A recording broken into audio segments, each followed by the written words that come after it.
Die rolprent Noem My Skollie is gebaseer op die skrywer John W. Fredericks se ware lewensverhaal toe hy dekades gelede self in die tronk was. Hierdie rolprent poog om 'n realistiese blik op lewe in die tronk te gee vir die kyker, as ook 'n tikkie hoop en inspirasie. Bioskoop is op die rooi tapuit om met die sterre van hierdie rolprent te gesels, en jy is natuurlik welkom.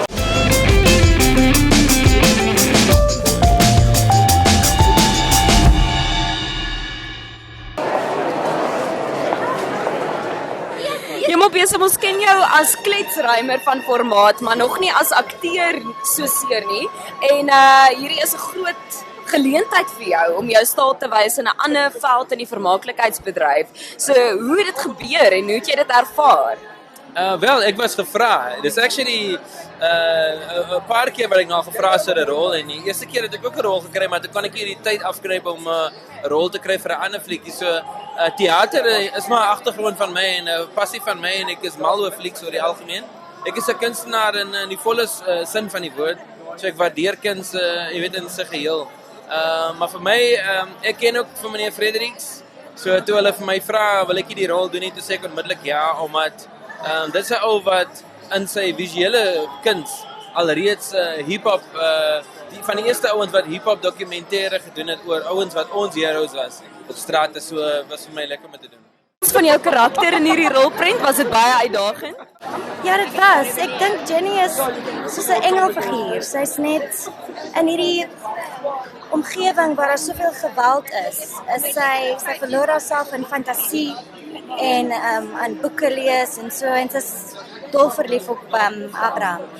So ja, ek dink sy's spesiaal dat so 'n roos in so 'n moeilike omgewing kan ontstaan.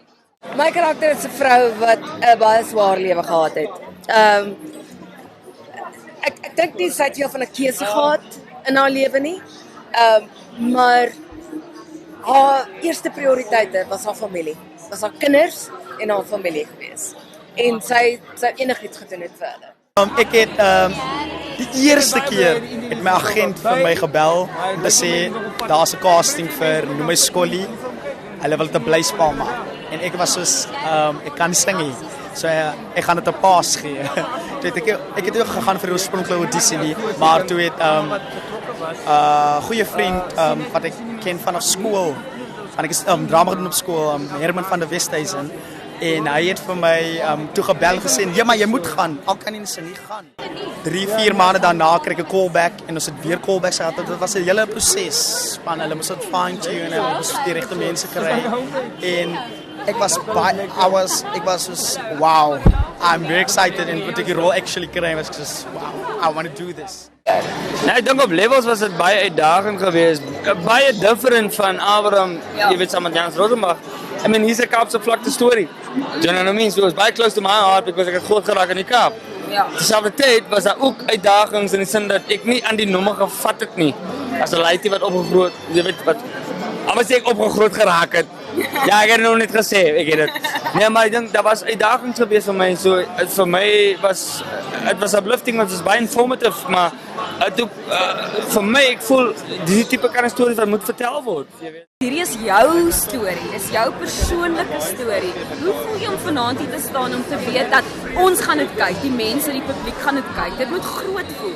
My voete het nog nie grond geraak nie. Ek het altyd gedroom om 'n draaiboek te skryf, maar ek het nooit geweet dit gaan eintlik regtig gebeur nie.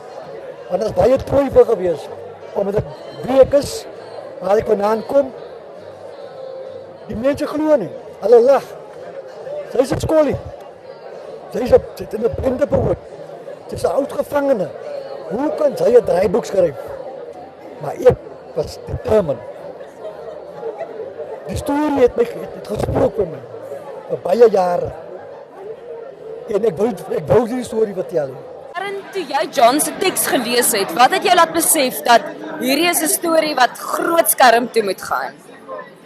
Ja, ek was miskien halfpad deur. Is daar 'n scene waar ons in Polsmoen kom. Daai scene, julle sal dit nou sien as julle die movie gaan watch. Daar's 'n scene daar waar as jy dit sien en jy release het. Ek wil nie plot spoil nie, maar as jy dit sien en release het, jy het daai dag geweet dat die gaan iets groot wees. En dit was net iets uniek wat ons nog nooit gesien het nie. Kaapse vlakte in die 60s en Pollsmoor in die 60s. Het was net different. Ja, en dit was 'n uniek subculture waar jy van die prisoners kan sien hoe hulle daai tyd in die 60s hulle sentence geserve het, so te speak. Ja. Noem My Skollie laat jou met 'n goed gevoel agter en laat jou besef dat daar mooi in elke mens is. Vir 'n tikkie inspirasie en hoop in die mensdom, maak seker dat jy Noem My Skollie by jou naaste fliekteater gaan kyk. Tot 'n volgende keer hier by Bioskoop. Lekker fliek.